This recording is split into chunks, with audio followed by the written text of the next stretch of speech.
ମୋର ଧନ୍ୟବାଦ ଆଉ କୃତଜ୍ଞତା ଜଣାଉଛି। ଆଉ ମୋର ଭଏସ କ୍ଲିୟର ଅଛି ନା ଆପଣ ମାନଙ୍କ ପ୍ରତି? ଆଉ ବହୁତ ଧନ୍ୟବାଦ ଦିଏ ଯେ ଆମର ପିଲାମାନେ ଖୁବ ସୁନ୍ଦର ଭାବରେ ତାଙ୍କର ସୁନ୍ଦର ସ୍ୱର, ସୁନ୍ଦର ଏଫର୍ଟ ରେ ଏତେ ଉତ୍ତମ ରୂପେ ଆମକୁ ପ୍ରଭୁଙ୍କର ବାକ୍ୟର ନିକଟବର୍ତ୍ତୀ ହେବା ଲାଗି, ପ୍ରସ୍ତୁତ ହେବା ଲାଗି ହୃଦୟ ମନ ସହିତ ସେମାନେ ଆମକୁ ସାହାଯ୍ୟ ସହଯୋଗ କରିଛନ୍ତି। ଆଉ ଯୋଉ ଗୋଲ୍ଡେନ ବୟସ ମଧ୍ୟ ସେ ଝିଅଟି ପାଠ କରୁଥିଲେ, ସେ ସମୟରେ ମଧ୍ୟ ମୁଁ ସେ ବାକ୍ୟ ପ୍ରତି ଧ୍ୟାନ ଦଉଥିଲି ଯେ ପ୍ରଭୁ ଆମକୁ କେମିତି ପ୍ରତ୍ୟେକଟି ବିଷୟ ନିମନ୍ତେ ଧୈର୍ଯ୍ୟ, ସାହସ ଏବଂ ତାଙ୍କର ଶିକ୍ଷା ପ୍ରତି ମୁହୂର୍ତ୍ତରେ ଦେଇ ଆସୁଛନ୍ତି। ଆଉ ସେଇ ବିଷୟ ପ୍ରତି ଆମେ ଆଗେଇବା। ଆଉ ଏଇ ସମୟରେ ଆମର ପବିତ୍ର ଶାସ୍ତ୍ରରୁ ଆମେ ଦ୍ୱିତୀୟ ତିମୋଥୀ ତାର ପ୍ରଥମ ଅଧ୍ୟାୟର ଗୋଟେ ପଦ ଦେଖିବା, 12 ପଦଟି। ଦ୍ୱିତୀୟ ତିମୋଥୀ ତାର ପ୍ରଥମ ଅଧ୍ୟାୟ 12 ପଦ। ସେଠାରେ ଏପରି ଲେଖାଯାଏ, ପାଉଲ ଲେଖନ୍ତି, ଆଉ ଏହା ସେ ନିଜର ଅତି ପ୍ରିୟ ତିମୋଥୀଙ୍କୁ ଲେଖୁଛନ୍ତି। ଆଉ ସେ ଲେଖୁଛନ୍ତି, ସେଇଥିପାଇଁ ମୁଁ ଏ ଯାଏ ଦୁଃଖ ଭୋଗ କରୁଛି, ତଥାପି ମୁଁ ଲଜ୍ଜିତ ନୁହେଁ, କାରଣ ଯାହାଙ୍କ ଠାରେ ମୁଁ ବିଶ୍ୱାସ କରିଛି ତାହାଙ୍କୁ ଜାଣେ, ପୁଣି ତାହାଙ୍କ ହସ୍ତରେ ଯାହା ସମର୍ପଣ କରିଛି ତାହା ସେହି ମହାଦିବସ ପର୍ଯ୍ୟନ୍ତ ସୁରକ୍ଷା କରିବାକୁ ସେ ସମର୍ଥ ବୋଲି ନିଶ୍ଚିତ ରୂପେ ଜାଣିଛି। ପ୍ରଭୁ ଏହି ପଠିତ ବାକ୍ୟ ଉପରେ ଆଶୀର୍ବାଦ କରନ୍ତୁ। ଆଉ ପଦେ ପ୍ରାର୍ଥନା କରି ଆମେ ଆଗକୁ ଧ୍ୟାନରେ ବଢିବା। ପ୍ରଭୁ ନିଜକୁ ତୁମ ଚରଣ ତଳେ ରଖୁଛି ବାପା, ତୁମେ ମତେ ଲୁଚାଅ ଏବଂ ପ୍ରଭୁ ତୁମରି ଗୌରବ ମହିମା ଆମ ପ୍ରତ୍ୟେକଙ୍କ ଜୀବନରେ ପ୍ରକାଶ କର। ଯେଉଁ ଯୋଜନାର ଅନ୍ତର୍ଗତ କରି ପ୍ରଭୁ ତୁମେ ପ୍ରତିଦିନ ତୁମ ବାକ୍ୟରୁ, ତୁମ ଶିକ୍ଷାରୁ ଆମକୁ ଶିକ୍ଷିତ କରାଉଛ, ତା ମାଧ୍ୟମରେ ତୁମରି ଗୌରବ ପ୍ରକାଶ ପାଉ, ତୁମରି ରାଜ୍ୟର ବୃଦ୍ଧି ହେଉ, ତୁମରି ସୁଷ୍ଟ ମନୁଷ୍ୟମାନେ ଆଶୀର୍ବାଦ ପ୍ରାପ୍ତ ହୁଅନ୍ତୁ। ପବିତ୍ର ଆତ୍ମାଙ୍କର ସହାୟତା ନିବେଦନ କରି ପ୍ରିୟ ପ୍ରଭୁ ଯୀଶୁଙ୍କ ନାମରେ ଅଳ୍ପ ନିବେଦନ ମାଗୁଛି, ଦୟାରେ ଗ୍ରହଣ କର, ଆମେନ। এই ପଦଟି ଯେତେବେଳେ ପାଠ କରୁଥିଲି, ପାଉଲଙ୍କର ସେ ଦୃଢ ବିଶ୍ୱାସ, ସେ କନଫିଡେନ୍ସ ଆଉ ସେ ଶିକ୍ଷା ବିଷୟ ମୋର ମନକୁ ଆସିଥିଲା। ଆଉ ସେ ତିମୋଥୀଙ୍କ ସାଙ୍ଗେ ତାଙ୍କର ଯୋଉ ସମ୍ପର୍କ ଥିଲା, ଯାହାକି ନୂତନ ନିୟମରେ ଅନେକ ସ୍ଥାନରେ ସେ ବିଭିନ୍ନ ପ୍ରକାର, ବିଶେଷ କରି ତାଙ୍କର ଦୁଇଟା ପତ୍ରିକା, ପ୍ରଥମ ତିମୋଥୀ, ଦ୍ୱିତୀୟ ତିମୋଥୀ, ଏଇ ସବୁ ସ୍ଥାନରେ ଆମେ ଦେଖିବାକୁ ପାଉଛୁ।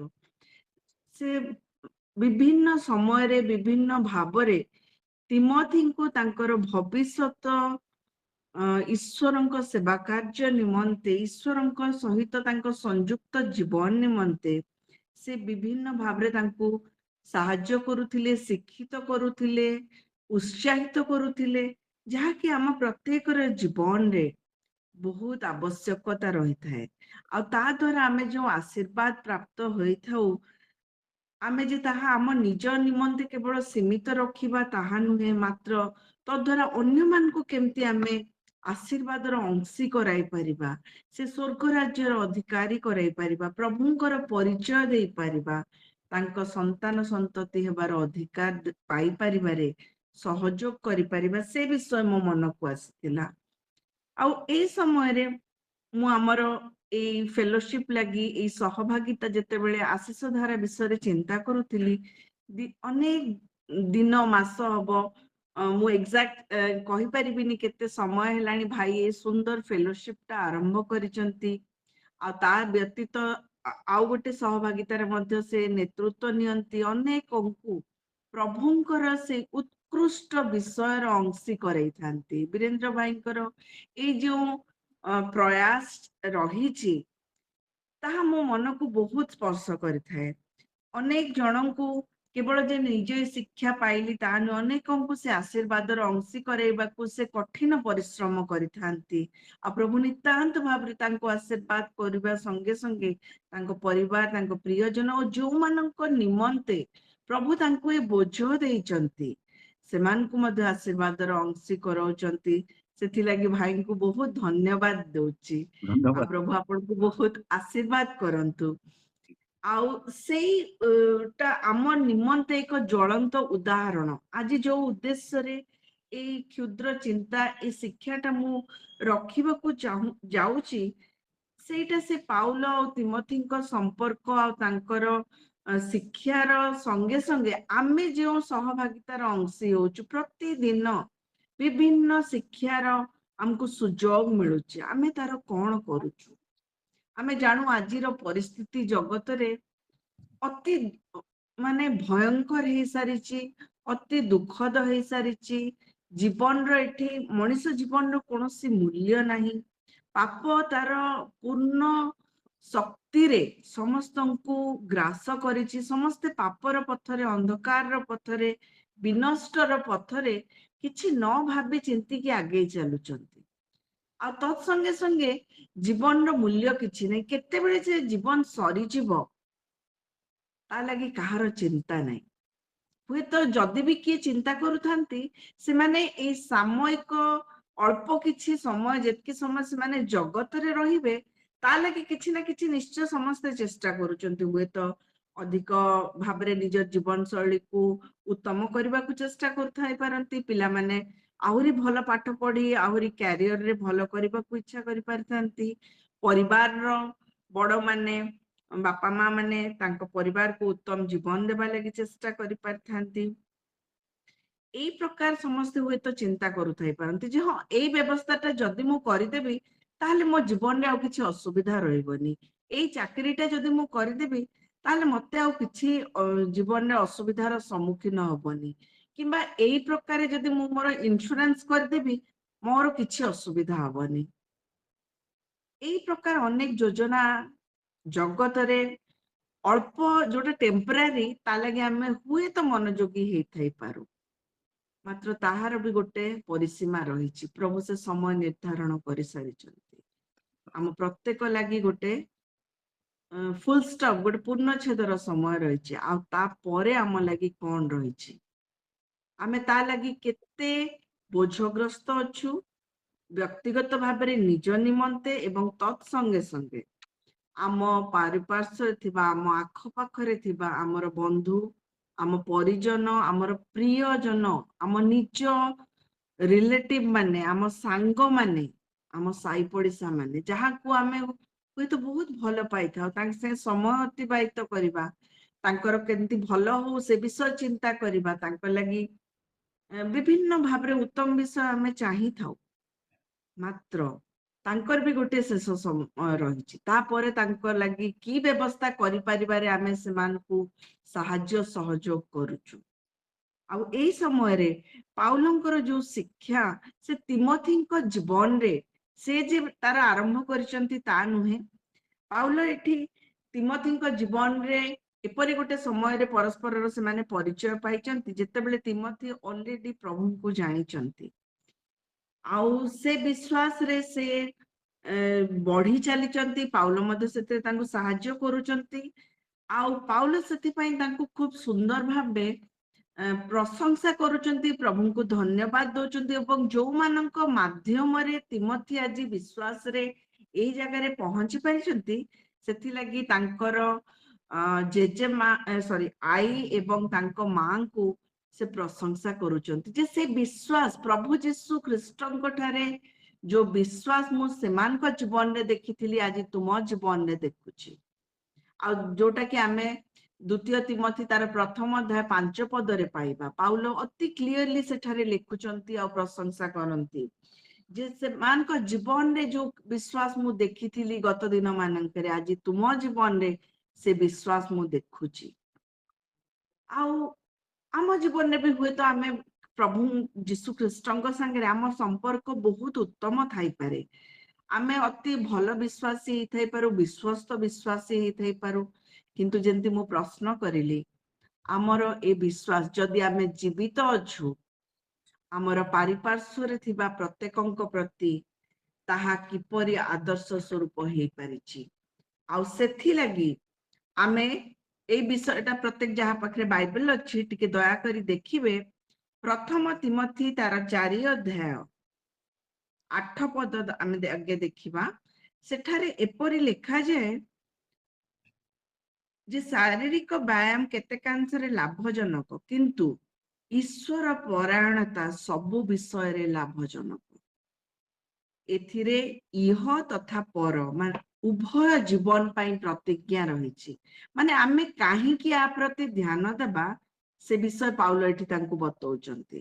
ଆଉ ତା ପରବର୍ତ୍ତୀ ସମୟରେ ଆମେ ଯେତେବେଳେ ତଳକୁ ପଢି ଚାଲିବା, ସେଟା ପାଖାପାଖି ଆପଣ ମାନେ ଦେଖିବାକୁ ଯଦି ପାଇବେ 16 ପଦ ଯାଏ ବିଭିନ୍ନ ବିଷୟ ସେଠି ପାଉଲ କହୁଛନ୍ତି। ଯେତେବେଳେ ଆମେ ଜୀବିତ ଅଛୁ, ଆମେ ଯୁବା ଅଛୁ, ପ୍ରଭୁ ଯୀଶୁ ଖ୍ରୀଷ୍ଟଙ୍କର ଠାରେ ବିଶ୍ୱାସରେ ଅଛୁ, ଖ୍ରୀଷ୍ଟିଆନ ଭାବେ ଆମ ପରିଚୟ ରହିଛି, ଆମର ଜୀବନ କିପରି ହେବା ଆବଶ୍ୟକ, ଆମ କଥାବାର୍ତ୍ତା କିପରି ହେବା ଆବଶ୍ୟକ, ଆମ ଜୀବନରେ ଯୋଉ ପ୍ରେମ ପ୍ରଦର୍ଶନ କରୁଛୁ ଅନ୍ୟମାନଙ୍କ ପ୍ରତି ଖ୍ରୀଷ୍ଟୀୟ ପ୍ରେମ, ତାହା କିପରି ହେବା ଆବଶ୍ୟକ, ବିଶ୍ୱାସରେ ଆମେ କେମିତି ରହିବା, ପବିତ୍ରତାରେ ଆମେ କିପରି ରହିବା, ଆଉ ତା ଲାଗି ଆମକୁ କୁହାଯାଇଛି ଆମେ ଏକ ଆଦର୍ଶ ସ୍ୱରୂପ ଯେପରି ହେଇପାରିବା ସେମିତି ଆମ ଜୀବନ ହଉ।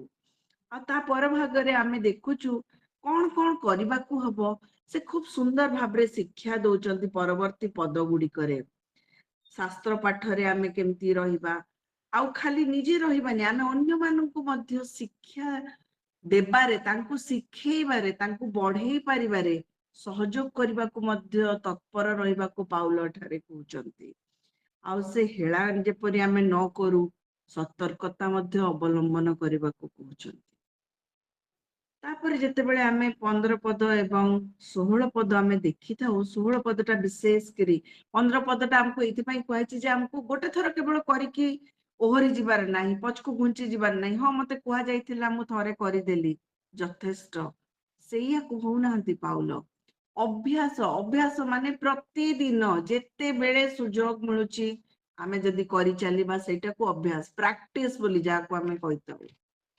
ଆଉ ଆମେ ସମସ୍ତେ ଜାଣୁ ଯୋଉମାନେ କ୍ରିକେଟ ଖେଳନ୍ତି କି କିଛି ବି ଖେଳ ଖେଳନ୍ତି କିମ୍ବା ପରୀକ୍ଷାରେ ଉତ୍ତମ କରିକି କମ୍ପିଟିଟିଭ ଏକ୍ସାମ ଦିଅନ୍ତି, ସେମାନେ କେତେ ଅଭ୍ୟାସ କରିଥାନ୍ତି, କେତେ କଠିନ ପରିଶ୍ରମ କରିଥାନ୍ତି। ସେଇ ପ୍ରକାର ଆମକୁ ହେବା ଲାଗି ପାଉଲ ଏଠାରେ ଏନକରେଜ କରୁଛନ୍ତି, ଉତ୍ସାହିତ କରୁଛନ୍ତି। ତାପରେ ଯେତେବେଳେ ଆମେ 16 ପଦ ଦେଖିବା, ସେଇ ପ୍ରଥମ ତିମୋଥୀ 4 ଅଧ୍ୟାୟର, ସେଠାରେ ଲେଖା ଯାଉଛି ନିଜର ଜୀବନ ଓ ଧର୍ମ ତତ୍ଵ ପ୍ରତି ତୀକ୍ଷ୍ଣ ଦୃଷ୍ଟି ଦିଅ, ସେହି ସବୁରେ ଦୃଢ ନିଷ୍ଠ ହୁଅ, କାରଣ ତଦ୍ୱାରା ତୁମେ ନିଜର ତଥା ତୁମ ଶ୍ରୋତା ମାନଙ୍କର ପରିତ୍ରାଣ ସାଧନ କରିବ।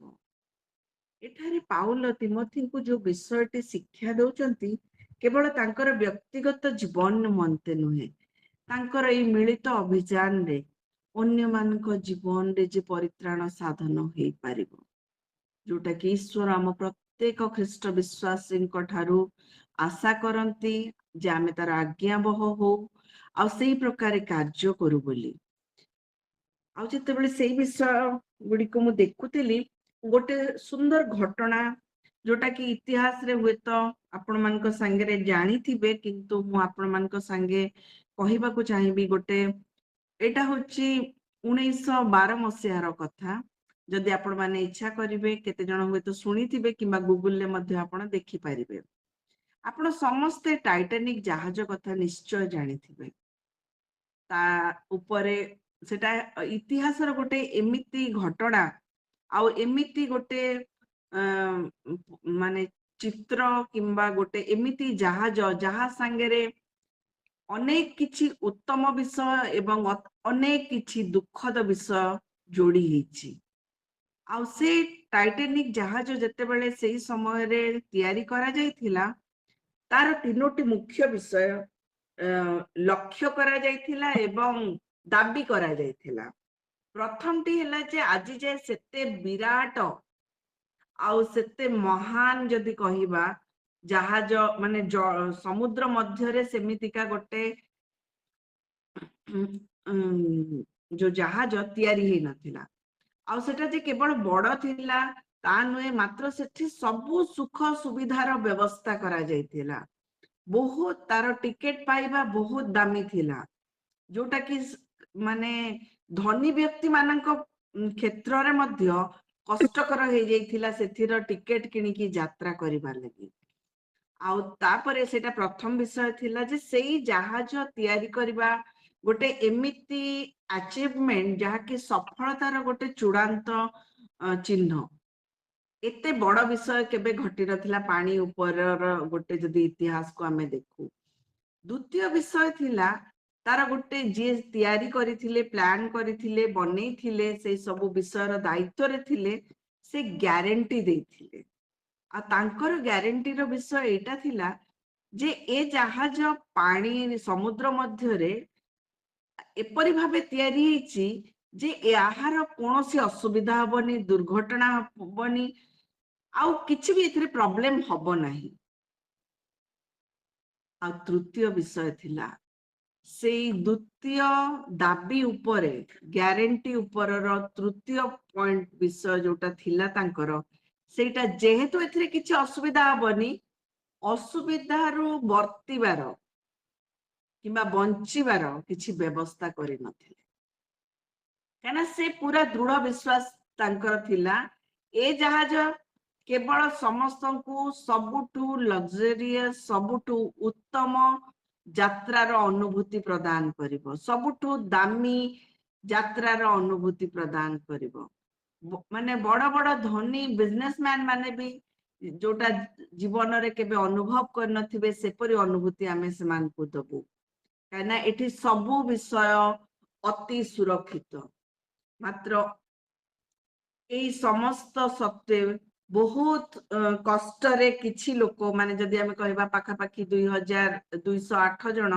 सेतिरे यात्रा करिवार सुजोग पाइथिले तांकर स्टाफ को समेत सेतिकी जण आ से यात्रा आरंभ होइथिला 1912 मसिया एप्रिल 10 तारिख दिन 4 दिन मात्र समुद्र रे से यात्रा से करिबा मध्य रे चतुर्थ दिन मध्य रात्र रे से जहाज गोटे अति छोट दिशुथुबा दूररु देखि पारुथुबा गोटे बरफर खंड रे पिटी हे गला दुर्घटना घटिला आउ माने 11:40 रे एई भलिया तार धक्का हैला एवं 2:30 बा 2टा अधे हैला बेलकु जहाजटी दुई खंड होई समस्त कहबा को गले ओनली 700 किछि व्यक्ति को ही रक्षा करेला बाकी समस्त 2000 प्लस यात्री को मृत्यु घटिथिला जोठी ग्यारंटी थिला अति आनंद उत्तम जीवन रो अनुभूति रो सेई स्थान रे मात्र किछि घंटार यात्रा परे गोटे एई परिका अभावनीय घटना घटिला आ समस्त लोक आ जेहेतु सेटा गोटे बरफ पहाड़ मध्य देकरी माने सेटा समुद्र तळे से बरफ पहाड़ थिला आ जते बेले से जहाज भांगी गला आ लोक माने सेथिरे माने से पानी रे बुडी भासीबा को लागिले पहरिबा को लागिले सेटा एते ठंडा थिला से बरफ पानी जे से माने बेसी समय पहुंची परिवार तांको पाखे माने किछि सामर्थ्य ही बंचिलानी जदि बा से माने पहरा जानी थिले किंतु से ठंडा पानी जोगु सेठी पहरिबार संभव नथिला हाथ गोड़ पूरा बरफ हे जाउतला आ सेही समय रे जॉन हार्पर बोली जणे प्रचारक से भी पानी रे पड़ी जाइथिले तांकर छोट झियोटे थिला भौणीटे थिला जेहेतु शिशु आ महिला मानकु बंचेबार प्रथम चेष्टा सब स्थान रे करा जाए से माने को बंचै करी बाहर जिबारे सहाय्य होइथिला लाइफ बोट जो कहते बहुत अल्प थिला जो लाइफ बोट गुडा बंचांती एई बरिका दुर्घटना परिस्थिति रे आउ जॉन हार्पर को किंतु से लाइफ बोट रे बसी करी बंची जिबार सुजोग मिली नथिला मात्र से गोटे लाइफ जैकेट पाइथिले जोटा को पिंदी करी से किछि समय पानी रे पहरुथिले पहरी करी चेष्टा करुथिले अनेक जन से समय रे निज जीवन बंचेबा को चेष्टा करुथिले मात्र जॉन हार्पर सेई समय रे जने प्रचारक हिसाब रे से निज जीवन प्रति तांकर ध्यान नथिला जो लोक माने से बरफ रो ठंडा पानी मध्य रे बुडी करी तांकर समय सरी जाउथला परिका दिसुथला से समान को गोटिए कथा पचारुथिले तुमे कोन रक्षा पाइचो जदि से माने हाँ कहूतिले तो आमे जानिनु से विषय कोन घटिची मात्र जो माने नाही कहि चलती जेते जण तांकु से संगे संगे अल्प किछि मुहूर्त रे अति उच्च स्वर रे चित्कार करिकिरी प्रभु जीशु ख्रीष्ट कोन पई जगत को आसीथिले आमे से अनंत मृत्यु रे मरि जाई थांतु आमुकु रक्षा करिबा को आम जागा रे से निजर बलिदान देले एवं आमुकु अनंत जीवन रो अधिकारी कले आमे जदि विश्वास करिबा आमे जदि आज भी पानी रे बुड़ी जाऊ मात्र आम लगी अनंत जीवन निश्चय रही शेष केतेटा से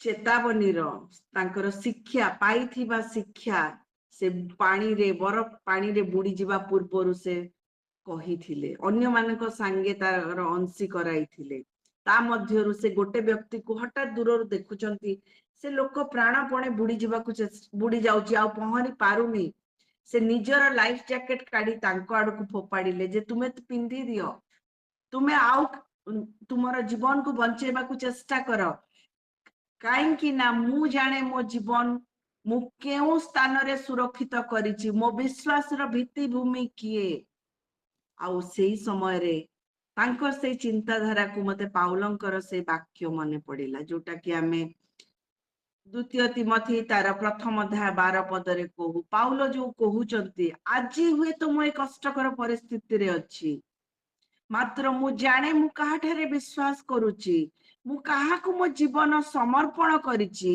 आ से महादिवस पर्यंत सुरक्षित भावे रक्षा करबा को से समर्थ आ से विश्वास से दिन जॉन हार्पर से बरफ वाला ठंडा पानी रे बुड़ी जीवा समय रे मध्य दृढ़ रूपे थिला आ सेटा थिबारु निजर लाइफ जैकेट से व्यक्ति को दान कर देबा को समर्थ हेले खाली जे लाइफ जैकेट दे जागतिक रूपे तांको बंची रही परिबा को शारीरिक रूपे से साहाय्य कले ता नुहे मात्र तत्संगे संगे निजर जो शिक्षा से पाई थिले निज विश्वास रो प्रभु जीशु ख्रीष्टଙ୍କ विषय से तांको शेष समय रे देइकिरी चली गले आ तार ए घटना रो 4 वर्ष परे जो केतेटा लोक बंची थिले दुर्घटना से माने एकत्रित हेले गोटे जगह रे एकाठी हेले तांको पुराना स्मृति को नेकिरी जो थरे कि से माने चिंता करूथिले जे आमे केते सुंदर केते आलिशान गोटे यात्रा करिबा बोली आशा नै कि आगे थिलु निजर जीवन रे गोटे अद्भुत अनुभूति को संग्रह करिबु बोली मात्र आमे जे कि भयंकर परिस्थिति रे आज वर्ती जाइचु आ गोटे सुजोग पाइचु एई सब भितरे जने व्यक्ति सामना को आसी गले आ से निजर परिचय देले एई परिभाबे आ निजर साक्ष्य व्यक्त कले मु होची सेई शेष व्यक्ति जे 2.5 माइल माने पाखापाखि 3 किलोमीटर रु ऊर्ध गहिर बरफ रे ठंडा पानी भीतर को बुड़ी जाउथबा जॉन हार्पर को द्वारा रक्षा प्राप्त होइथिबा शेष व्यक्ति जहा संगे से सुसमाचार शेयर करिथिले मु होची सेई शेष व्यक्ति जे प्रभुंकर माने तांको लागी मु उद्धार प्राप्त हेई परिली आ से समय रे से मीटिंग रे से सहभागिता रे जिते जण थिले समस्त निजर निजर जीवन को निज निजर शिक्षा को निजे निजे पाइथिबा सुजोग को मने पकइले आज आमे आम निजको से प्रश्न पचारिबा आमे आज जो शिक्षा पाउचु वाक्य रे दिन प्रतिदिन बढ़ी चालुचु मात्र आमर आख पाखरे भी परिस्थिति ठीक से परिका रही केते लोक प्रतिदिन प्रति मुहूर्त अनंत मृत्युर आड़कू गति करुचंती केते जन निज जीवन हारी दौचंती सुसमाचार परिचय न पाइकी प्रभु जीशु ख्रीष्ट को जानिबार हुए तो तांको पाखरे पहुंचे पारिबा को आम पाखरे गोटे सुजोग मिली पारे मात्र आमे कोन तार सद्व्यवहार करूचु कि कारण जेमिति पाउल निजर से विश्वास को प्रति मुहूर्त रे निजर परिस्थिति जेते कठिन हेउ थाउ ना कहीं से जेल रे थिले से कष्ट पाउथिले संघर्षपूर्ण थिला मात्र ता मध्य रे भी से अन्य मानक निमंते जेपरि से माने ख्रीष्ट रे आसंतु ख्रीष्ट रे बढ़ंतु आउ जो विश्वास से पाइचंती जो आनंद जो प्रतिज्ञार अनुभूति तांको निकटरे अछि अन्य माने पांतु बोली चेष्टा करूथिले आउ आमे देखु जॉन हार्परଙ୍କ जीवन रे ମଧ୍ୟ सेही परि घटिथिला आउ आज आमे व्यक्तिगत भावे निज निजको से प्रश्न पचारिबा प्रभु मते जो सुजोग दउच हुए तो सेटा आउ जनक लागि आज शेष हेई पारे मु कोन तार जीवन को बंचेई पारिबा को चेष्टा करूची कि बोझग्रस्त होउची कि प्रभु हम समस्त को ये छोट चिंताधारा उपरे आशीर्वाद करंतु आउ अन्य मानकर जीवन रे आशीर्वादर कारण हेबा संगे संगे प्रभुଙ୍କ राज्यर विस्तार करिबारे प्रत्येकଙ୍କୁ हमको व्यवहार करंतु आमेन आमेन हालेलुया थैंक यू सुमा बड़ी सुंदर शिक्षा सकाशी प्रभु आपन प्रचुर प्रचुर आशीर्वाद करंतु आ आज जो सुंदर शिक्षा हमें पाइचु ये शिक्षा अनुमित जीवन जेपरि काटि पारिबु प्रभु समस्त को साहाय्य करंतु धन्यवाद।